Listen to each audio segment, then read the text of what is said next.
యోబు గారు ఒక మాట అంటారు, ఏంటదంటే మరణం వరకు నేను ఆ యథార్థతను విడువను. అంటే దాని అర్థం నేను చావనైనా చేస్తాను, కానీ దేవునికి ఇచ్చిన మాట మాత్రమే తప్పుకోను. దేవునితో నేను ఒక నిబంధన చేసుకున్నాను, ఒక తీర్మానం చేసుకున్నాను. ఆ తీర్మానానికి నేను కట్టుబడి ఉంటాను. ఎలాంటి పరిస్థితులు వచ్చినా దేవునికి ఇచ్చిన మాట నేను తప్పను. యథార్థత, నీతి, పరిశుద్ధత చచ్చిపోయినా సరే నేను వాటిని విడిచిపెట్టను. దేవునికి మాట ఇచ్చా, ఆ మాట నేను నిలబడతాను అని వల్ల గుద్దినట్టు చెప్పాడు యోబు గారు. ఈ రోజుల్లో చాలామంది దేవునికి మాట ఇస్తున్నారు. ఏదైనా వాక్యం చేత ప్రేరేపితులైతే తీర్మానించుకుంటున్నారు. అది ఆ ఒక్కరోజు వరకే ఉంటుంది. సాయంత్రానికే చేసుకున్న తీర్మానాన్ని విడిచిపెట్టేస్తున్నారు. దేవునికి ఇచ్చిన మాటను తప్పుతూ ఉన్నారు. ఏదైనా వాక్యంలో ప్రభావితులైతాయా, ఇక నుంచి నేను ఆ తప్పు చేయనాయా, అలా ఉండనాయా, విడిచిపెట్టేస్తానాయా అంటున్నారు. కానీ తిరిగి మళ్ళీ అదే పాపంలో జీవిస్తున్నారు. మాట మీద నిలబడలేకపోతున్నారు, పాపాన్ని జయించలేకపోతున్నారు, లోకాన్ని జయించలేకపోతున్నారు. దేవుడు చాలా బాధపడుతున్నాడు. అరే, తీసుకున్న తీర్మానం ఏమైపోయింది, ఇచ్చిన మాట ఏమైపోయింది? దేవుడు చాలా బాధపడుతున్నాడు.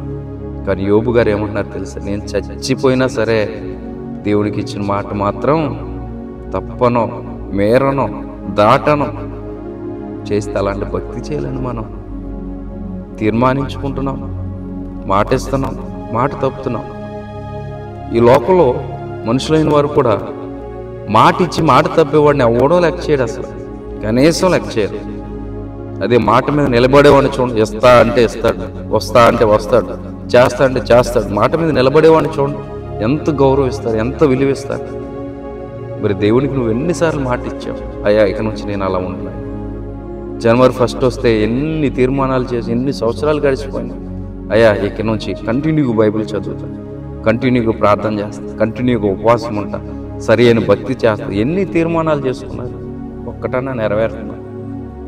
ఒక్కదాని మీద నా నిలబడగలుగుతున్నారు? లేదే. యోబు అతనికి ఉన్నటువంటి పరిస్థితులు చూస్తే గోక్కోవడానికి గోర్లు కూడా లేవు. చిల్ల పెంకులతో గోక్కుంటున్నాడు, బూడిదలో కూర్చొని. ఎంత రాజా లాంటి బ్రతుకు బ్రతికిన వాడు కూడా చివరికి పెంట కుప్పలో కూర్చుని గోక్కోవలసిన పరిస్థితి వచ్చింది. అయినా సరే చచ్చిపోయిన పర్లా, దేవుడిచ్చాడు, దేవుడు తీసుకున్నాడు, అనుభవించా.